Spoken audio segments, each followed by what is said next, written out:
સરદાર વલ્લભભાઈ પટેલની પ્રેરણા અને ભીખાભાઈ પટેલ તથા ભાઈ કાકાના પુરુષાર્થથી સાકાર થયેલું સુંદર મજાનું આપણા સૌનું વલ્લભ વિદ્યાનગર, જે વિદ્યાના ધામ તરીકે પ્રખ્યાત છે. રવિના કિરણો, પ્રભાતિયા પંખીનો કલરવ, મંદિરના ઘંટારવ અને ગાઢ નિંદ્રામાંથી આળસ મરડતા વિદ્યાર્થીઓની સાથે જ શાસ્ત્રી મેદાનનો પણ ઉદય થાય છે. વહેલી પરોઢે સહેલાણીઓ, વિદ્યાર્થીઓ ચાલવા નીકળી પડે છે. વિદ્યાનગર એની લીલોતરીથી સૌને આકર્ષે છે. અહીં પરોઢથી સંધ્યાકાળ સુધી વાતાવરણ સ્ફૂર્તિમય રહે છે. 700થી પણ વધારે જાતના વૃક્ષ, છોડ જોવા મળે છે. અહીં ચા નાસ્તાની દુકાનો, કિટલીવાળા પરોઢિયું થતાં જ પોતાની ક્રિયા ચાલુ કરે છે. ચા નાસ્તાની દુકાનો પર સવારે જોવા મળતું વિદ્યાર્થીઓનું મેદની વૃંદ ભાગ્યે જ કોઈ શહેરમાં જોઈ શકાતું હશે. સવાર સવારમાં જ વિદ્યાર્થીઓ શાળાએ, કોલેજોમાં જતા રહે છે. છતાં પણ વિદ્યાનગર સૂનું નથી પડી જતું. વિદ્યાનગર એની મસ્તીમાં મસ્ત છે.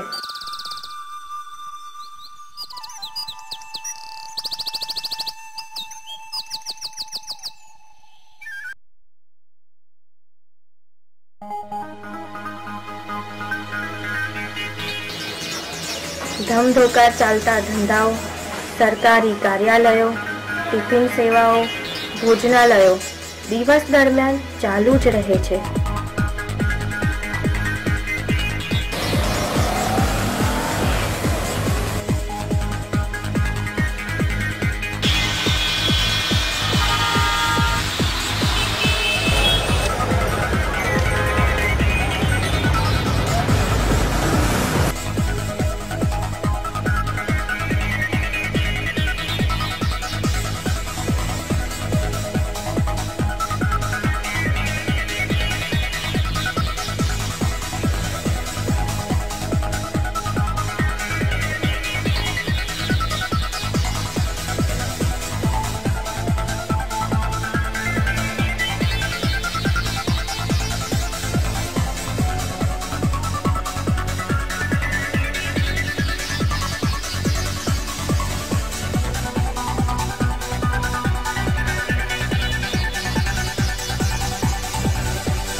બપોર ઢળતા જ ફરીથી વિદ્યાર્થીઓનું ટોળું આપણને ચા નાસ્તાની દુકાનો પર ફરીથી નિહાળવા મળે.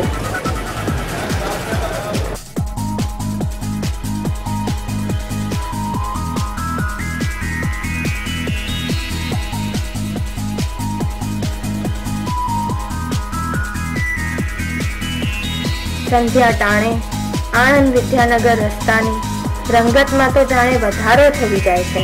કારણ કે ધમધમતા હસ્તકલાના મેળા, સિનેમાગૃહ, ખાણીપીણીની ગલીઓ વિદ્યાનગરની સાંજમાં એક અનેરો આહલાદક લાવો આપે છે.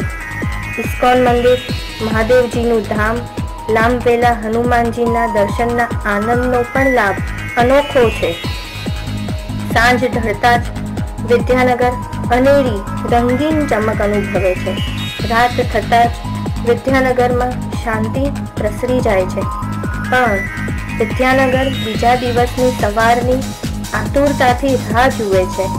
એ જ ધમાલ, એ જ મસ્તી અને આપણે વિદ્યાર્થીઓ, વિદ્યાનગરના નાગરિક અને કર્મશીલ કાર્યકર્તાઓ આવનારા ભવિષ્ય માટે આ શહેરની ભવ્યતા, ભાઈચારો અને ઉપયોગિતા સાચવવા પ્રેરિત છે.